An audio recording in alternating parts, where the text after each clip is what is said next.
Papalabasin ng administrasyon na ako ay isang terorista sa loob at labas ng Pilipinas. Para mailibing ako kasama ang katotohanan kahit saan man ako pumunta.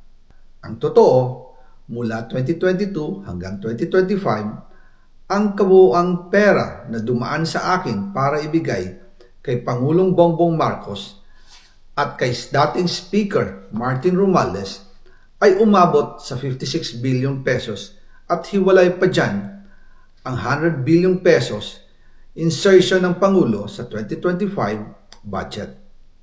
Pati na rin ang 97 billion pesos flood control insertion na inilagay sa NEP ng 2026 national budget. Well, look at the quality of the statement. For it to mean something, umuwi siya rito. Harapin niya yung mga kaso niya. Kung meron siyang gusto sabihin, sabihin niya. Malalaman naman ng tao yan eh.